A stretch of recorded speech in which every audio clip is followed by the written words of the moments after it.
Ya, halo semuanya, perkenalkan saya Bang Sardi Putra dari kelas 10 PPLG 4 dan di sini saya akan menjelaskan tentang startup Samsung.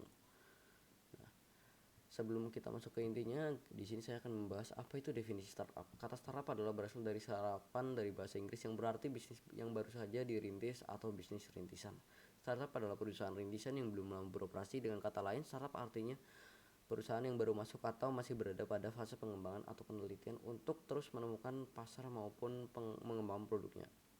Saat ini, istilah perusahaan startup biasanya mengacu pada perusahaan-perusahaan yang layanan atau produknya berbasiskan teknologi. Nah, startup di beberapa negara termasuk Indonesia marak melakukan pemutusan hubungan kerja atau yang biasa disebut dengan PHK. Meski begitu, sejumlah investor tetap optimis dengan perkembangan perusahaan rintisan di tanah air.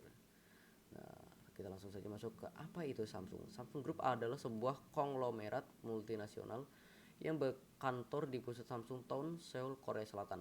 Perusahaan ini memiliki sejumlah anak usaha yang mayoritas berbisnis dengan merek Samsung, dan perusahaan ini merupakan chaebol terbesar di Korea Selatan. Samsung didirikan oleh Lee Byung-chul pada tahun 1938 sebagai sebuah perusahaan perdagangan dalam 3 dekade berikutnya. Perusahaan ini berekspansi ke sejumlah sektor seperti pemrosesan makanan, tekstil, asuransi, sekuritas, dan retail.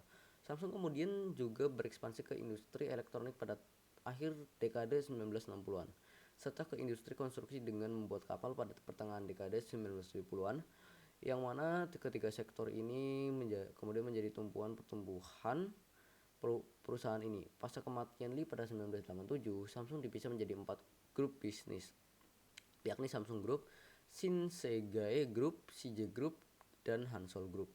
Sejak 1990, Samsung meningkatkan penjualan produknya di luar Korea Selatan, terutama produk ponsel hingga semikonduktornya yang kemudian menjadi sumber pendapatan paling penting. Hingga tahun 2020, Samsung memiliki nilai merek tertinggi ke-8 di dunia.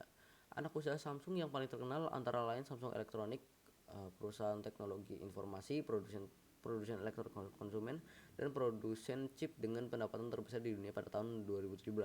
Samsung Heavy Industries, pembuatan kapal dengan pendapatan terbesar kedua di dunia pada tahun 2010, dan Samsung Engineering serta Samsung CNT, masing-masing merupakan perusahaan konstruksi terbesar ke-13 dan 36 di dunia. Anak usaha Samsung yang lain diantaranya Samsung Life Insurance, perusahaan asuransi jiwa terbesar ke-14 di dunia.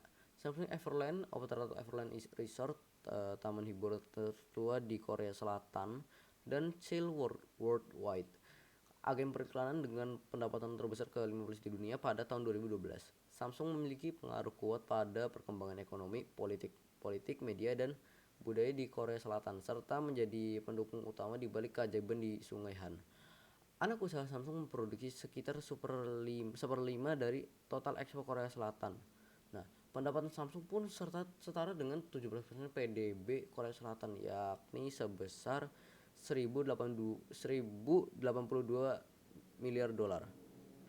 Nah, sejarah Samsung di sini kita mulai pada tahun 1938 sampai 1970. Pada tahun 1938, Lee Byung-chul yang lahir pada tahun 1910 sampai 9 dan wafat pada tahun 1987, anak dari keluarga pemilik tanah luas di Wiryong, pindah ke Daegu dan mendirikan Samsung Sanghu. Samsung pun mulai berbisnis sebagai sebuah perusahaan perdagangan dengan 4 orang pegawai di Sudong, kini Ingyodong. Perusahaan ini awalnya memperdagangkan ikan kering, mie, serta bahan makanan yang ditanam di daerah sekitar. Perusahaan ini pun berkembang baik, dan kemudian Lee memindahkan kantor pusat perusahaannya ke Seoul pada tahun 1947 saat Perang Korea pecah. Lee terpaksa meninggalkan Seoul. Ia pun mendirikan sebuah pabrik di gula di Busan dengan nama Cheiljedang. Pada tahun 1954, Lee mendirikan Cheil Mojik dan membangun pabrik di Chimsandong, Daegu. Pabrik tersebut merupakan pabrik wol terbesar di Korea Selatan. Samsung kemudian berekspansi ke sejumlah sektor. Lee berupaya menjadikan Samsung sebagai pemimpin di berbagai macam industri. Samsung pun berekspansi ke sektor asuransi, sekuritas, dan retail. Pada tahun 1947, Chong Hong-jae, pendiri Hyosung Group, bersama pendiri Samsung, Lee Byung-chul, berinvestasi pada sebuah perusahaan baru yang diberi nama Samsung Mulsan Gongsa atau Samsung Trading Corporation. Perusahaan tersebut kini berkembang menjadi Samsung C&T Corporation. Setelah beberapa tahun, Chow dan Lee berpisah karena memiliki gaya manajemen yang berbeda. Samsung pun dipisah menjadi Samsung Group, Hyosung Group, Hankook Tire, dan sejumlah perusahaan lain. Pada akhir dekade 1960-an, Samsung Group masuk ke industri elektronik. Perusahaan ini pun membentuk sejumlah divisi yang terkait dengan elektronik, seperti Samsung Electronic Device, Samsung Electromechanics, Samsung Corning, dan Samsung Semiconductor dan Telecommunication, serta membuat pabriknya di Suwon. Produk elektronik pertama Samsung adalah televisi hitam putih, dan pada tahun 1970 sampai 1990, pada tahun 1980, Samsung mengakuisisi Hanguk Jeonja Tongsin asal Gumi dan resmi masuk ke industri perangkat keras dan telekomunikasi. Produk pertamanya adalah switchboard. Pabriknya kemudian dikembangkan menjadi pusat produksi telepon LCD faksimili yang lalu menjadi pusat produk ponsel Samsung. Perusahaan ini telah memproduksi lebih dari 800 juta unit ponsel hingga saat ini. Samsung kemudian menggabungkan semua aktivitas bisnis yang terkait dengan elektronik ke Samsung Elektronik pada dekade 1980-an. Setelah Lee meninggal pada tahun 1987, Samsung Group dibagi menjadi 5 grup bisnis, yakni Samsung Group Shinsegae Group, CJ Group, Hansol Group, dan Jong'ang Group. Shinsegae atau toko diskon yang Toserba awalnya merupakan bagian dari Samsung Group dan resmi dipisah dari Samsung Group pada dekade 1990-an. Bersama dengan CJ Group, makanan, bahan kimia, hiburan, dan logistik. Hansol Group yaitu sebagai kertas, telekomunikasi, dan Jong'ang Group media.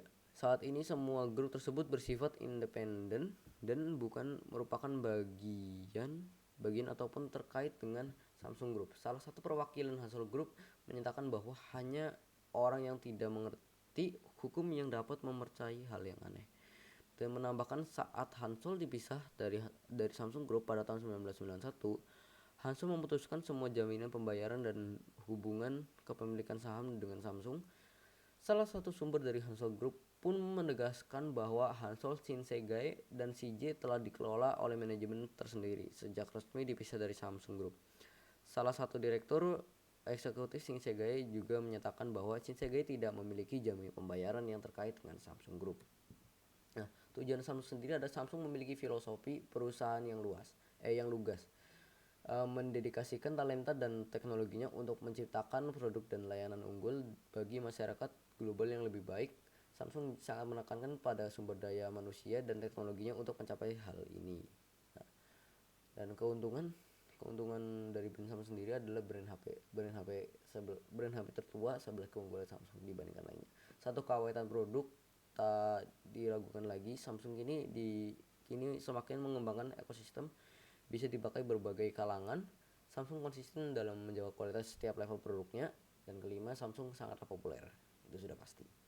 Dan kekurangannya adalah harga mahal, spek dan harga kurang worth it dengan kompetitor. 3, update OS masih kalah dengan iOS. Dan 4, HP Samsung saat ini lebih banyak pakai material plastik tapi harganya mahal, contohnya seri A. Nah, kesimpulannya adalah Samsung sebagai perusahaan besar di bidang teknologi terus melakukan inovasi di tubuh perusahaan baik inovasi personal, proses maupun produk yang dihasilkan. Inovasi yang dibentuk Samsung tidak hanya berasal dari internal perusahaan, namun juga bersumber dari eksternal perusahaan dan dilaksanakan melalui strategi open innovation. Samsung semakin memerhatikan manajemen inovasinya pada persaingan yang kompetitif. Disebutkan dengan dibentuknya Samsung Strategy and Innovation Center di Silicon Valley, Amerika Serikat. Strategi aliansi Samsung diwujudkan dalam sebuah program, yaitu Samsung Enterprise Alliance Program, yang bertujuan untuk memberikan manfaat utama dalam penjualan, pemasaran, dan solusi teknis. R&D Samsung memiliki fungsi untuk menunjang proses perusahaan dalam melakukan pengembangan produk maupun membuat produk-produk yang memiliki nilai lebih lagi bagi konsumennya.